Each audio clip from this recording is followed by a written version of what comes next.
Party ఫిరాయింపుల case విచారణ assembly tribunal ముందు జరుగుతోంది. సుప్రీంకోర్టు విధించిన గడువు సమీపిస్తూ ఉండటంతో స్పీకర్ నేతృత్వంలోని ట్రిబ్యునల్ ఈ వ్యవహారాన్ని వేగవంతం చేసింది. అయితే ట్రిబ్యునల్ విచారణకు ఎమ్మెల్యేల తరపు న్యాయవాదులు హాజరయ్యారు. ప్రస్తుతం వారి వాదనలను ట్రైబ్యునల్ సిబ్బంది అధికారికంగా రికార్డు చేస్తున్నారు. షెడ్యూల్ ప్రకారం ముందుగా ఎమ్మెల్యే కడియం శ్రీహరి కేసుపై విచారణ జరుగుతోంది. ఆయన తరపు అడ్వకేట్లు తమ వాదనలు వినిపిస్తున్నారు. ఈ ప్రక్రియ ముగిసిన వెంటనే కూడా ఎమ్మెల్యే దానం నాగేందర్ కేసుపై విచారణను ప్రారంభించబోతున్నారు. ముఖ్యంగా తమపై వచ్చిన అనర్హత ఆరోపణలకు సంబంధించిన ఎమ్మెల్యేలు దానం నాగేందర్, కడియం శ్రీహరిలు లిఖితపూర్వక వివరణను ట్రిబ్యునల్ ముందు ఉంచబోతున్నారు. గతంలో హైకోర్టు, సుప్రీంకోర్టు ఆదేశాల మేరకు స్పీకర్ ఈ విచారణను ఒక నిర్ణీత కాల పరిమితిలోగా పూర్తి చేయాల్సి ఉంది. ఈ నేపథ్యంలో నేటి విచారణ అత్యంత ప్రాధాన్యతను సంతరించుకుంది.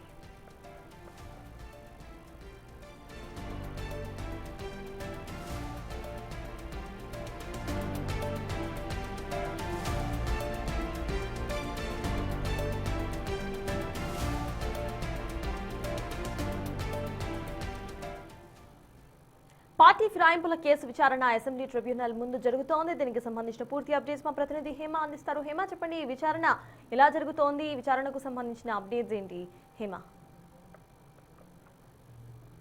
మొత్తానికి పార్టీ ఫిరాయింపుల అంశానికి సంబంధించి తుది విచారణ కాసేపటి క్రితమే ప్రారంభమైంది. అసెంబ్లీ ట్రిబ్యునల్ చైర్మన్ స్పీకర్ గడ్డం ప్రసాద్ ఎదుట అటు ఎవరైతే ఈరోజు కడియం అదేవిధంగా దానంకు సంబంధించినటువంటి అడ్వకేట్లు కూడా హాజరయ్యారు. అయితే మొదటిగా ఈరోజు 2:30కు కడియం శ్రీహరి వర్సెస్ కేపీ వివేకానంద గౌడ్కు సంబంధించినటువంటి తుది విచారణ ఉంది. అయితే విచారణకు వాళ్ళు రావాలి అంటే నేరుగా ఆరోపణలు ఎదుర్కొంటున్నటువంటి ఎమ్మెల్యేలు కానివ్వండి, ఫిరాయింపులు పిటిషన్దారులైనటువంటి ఎమ్మెల్యేలు రావాలి అంటూ కూడా ఎక్కడ కూడా స్పీకర్ మెన్షన్ చేయలేదు. కేవలం లిఖితపూర్వకంగా ఫైనల్ ఆర్గ్యుమెంట్స్కి సంబంధించినటువంటి వివరణ ఇవ్వాలి అంటూ కూడా మెన్షన్ చేశారు. సో ఈ నేపథ్యంలో ఇప్పటికే అటు కడియం శ్రీహరికి సంబంధించినటువంటి అడ్వకేట్లు అదేవిధంగా కేపీ వివేకానంద గౌడ్కి సంబంధించినటువంటి అడ్వకేట్లు కూడా ప్రస్తుతం విచారణకు హాజరైనటువంటి పరిస్థితి. వన్స్ కడియం విచారణ ముగిసిన తర్వాత అటు దానం నాగేందర్కి సంబంధించినటువంటి cross examination final argument start అవుతాయి. మొదటిగా దానం నాగేందర్ వర్సెస్ పాడి కౌశిక్ రెడ్డి, అదేవిధంగా దానం నాగేందర్ వర్సెస్ ఏలేటి మహేశ్వర్ రెడ్డికి సంబంధించినటువంటి వాదనలు కూడా ఈరోజు మరి కాసేపట్లో అటు లిఖితపూర్వకంగా ఇరు వర్గాలకు సంబంధించినటువంటి అడ్వకేట్లు కూడా ఆ ట్రిబ్యునల్ చైర్మన్ స్పీకర్ గడ్డం ప్రసాద్కి ఇవ్వనున్నారు. అయితే సర్దార్ ఇప్పటికే అటు మొత్తం అందరు ఎమ్మెల్యేలు అదేవిధంగా పిటిషన్దారులకు సంబంధించినటువంటి ఎమ్మెల్యేలు కూడా ప్రస్తుతం విచారణకు వాళ్ళకు సంబంధించినటువంటి అడ్వకేట్లు హాజరైనటువంటి పరిస్థితి. అయితే ఇప్పటి వరకు కూడా మొత్తం 10 మంది పార్టీ ఫిరాయింపుల ఆరోపణలు ఎదుర్కొంటే అందులో మొదటిగా 5 మంది ఎమ్మెల్యేలకు క్లీన్ చిట్ ఇచ్చారు స్పీకర్ గడ్డం ప్రసాద్. వాళ్ళపైన వస్తున్నటువంటి ఆరోపణలకు ఎటువంటి ఆధారాలు లేవు అంటూ కూడా వాళ్ళకి సంబంధించినటువంటి తీర్పు వెల్లడించారు. అనంతరం ఇద్దరు ఎమ్మెల్యేలకు అటు పోచంపల్లి శ్రీనివాస్ రెడ్డి కానివ్వండి, కాళ యాదయ్కి సంబంధించినటువంటి తీర్పుని వెల్లడించారు. ఇక రీసెంట్గా 1 మంత్ క్రితం అటు డాక్టర్ సంజయ్కి సంబంధించి కూడా తుది తీర్పును వెల్లడించారు. కానీ ఈ ఇద్దరు ఎమ్మెల్యేలు స్టేషన్ గన్పూర్ ఎమ్మెల్యే కడియం శ్రీహరి కానివ్వండి, అదేవిధంగా ఖైరతాబాద్ ఎమ్మెల్యే దానం నాగేందర్కి మాత్రం ఎటువంటి తీర్పు ఇవ్వకుండా వీళ్ళిద్దరు తీర్పుని రిజర్వ్ చేశారు. అయితే ఇప్పటికే సుప్రీంకోర్టు పదే స్పీకర్ పైన ఆగ్రహం వ్యక్తం చేస్తుంది. వీళ్ళన్నంత త్వరగా కూడా ఈ కేసుకి తుది నిర్ణయం వెల్లడించాలి, దీనికి ముగింపు పలకాలి అంటూ కూడా కోరారు. అయితే స్పీకర్ ఇచ్చినటువంటి గడువు ఒకవైపు ముగిస్తుండటంతో స్పీకర్ ఈ అంశంలో స్పీడప్ చేశారని చెప్పుకోవచ్చు. యాక్చువల్లీ ఫిబ్రవరి 27వ తారీఖు సుప్రీంకోర్టు ఇచ్చినటువంటి గడువు మూసింది. అనంతరం మరొక 2 వారాల సమయం కావాలి అంటూ కూడా స్పీకర్ ఛాంబర్ అటు సుప్రీంని ఆశ్రయించినట్టుగా తెలుస్తోంది. దానికి సుప్రీం సానుకూలంగా స్పందించారు. సో అందుకే ఈ లోపే అంటే ఈ 2 వారాల లోపే ఇద్దరికి సంబంధించినటువంటి నిర్ణయాన్ని కూడా వెల్లడించాలి అంటూ కూడా స్పీకర్ భావించారు. అయితే ఇప్పటివరకు 8 మంది ఎమ్మెల్యేలకు ఎటువంటి ఆధారాలు లేవు అంటూ వాళ్ళకు క్లీన్ చిట్ ఇచ్చినప్పటికీ ఈ ఇద్దరు ఎమ్మెల్యేల అంశం మాత్రం చాలా కీలకంగా మారింది. ఎందుకంటే తెలిసిన విషయమే, అటు దానం నాగేందర్ నేరుగా కాంగ్రెస్ పార్టీ బీఫామ్ తీసుకొని ఎంపీ ఎన్నికల్లో పోటీ చేశారు.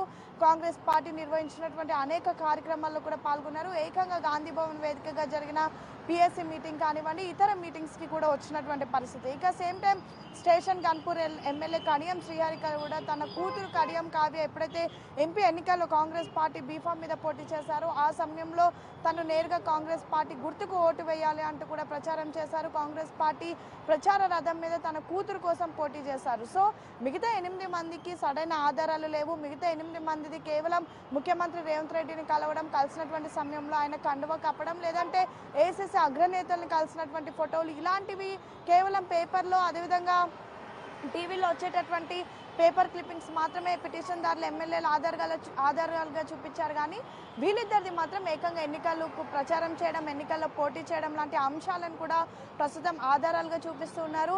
సో దీనికి సంబంధించి మరి స్పీకర్ ఎలాంటి నిర్ణయం తీసుకోబోతున్నారు అనేది మాత్రం చాలా కీలకంగా మారింది. గతంలో కూడా దానం నాగేందర్ ఏకంగా తన పదవికి రాజీనామా చేస్తారు. ఎందుకంటే ఒకసారి వేటు పడితే 6 ఏళ్ల పాటు ఎన్నికల్లో పోటీ చేసేటటువంటి అవకాశం ఉండదు అంటూ కూడా తెలిసిన విషయమే. కానీ దానం నాగేందర్ తన పదవికి రాజీనామా చేయలేదు. తను ప్రస్తుతం చాలా ధీమాగా ఉన్నారు. ఖచ్చితంగా తనకు క్లీన్ చీట్ వస్తుంది అంటూ కూడా కడియం దానం భావిస్తున్నారు. ఎందుకంటే వాళ్ళిద్దరి పైన పిటిషన్ దాఖలైనటువంటి సమయానికి, అంటే దానం నాగేందర్ పైన పిటిషన్ దాఖలైనటువంటి సమయానికి మార్చి 2024 సమయానికి తను బీఆర్ఎస్ ఎమ్మెల్యేగానే కొనసాగుతున్నారని, దాని తర్వాత జరిగినటువంటి ప్రోగ్రామ్స్ అన్నిటికీ కూడా తను వ్యక్తిగతంగా ఎమ్మెల్యేగానే హాజరయ్యారు. కానీ తను బీఆర్ఎస్ పార్టీని వీడినట్టుగా కానీ లేదంటే తనను బీఆర్ఎస్ పార్టీ నుంచి సస్పెండ్ చేసినట్టుగా కూడా ఎక్కడ తనకి నోటీసులు ఇవ్వలేదని, సేమ్ టైం తను ఇంకా బీఆర్ఎస్ పార్టీలోనే కొనసాగుతున్నానని, కాంగ్రెస్ పార్టీలో చేరలేదు అంటూ కూడా దానం నాగేందర్ చాలా టెక్నికల్గా ముందుకు వెళ్తున్నారు. అయితే దానం నాగేందర్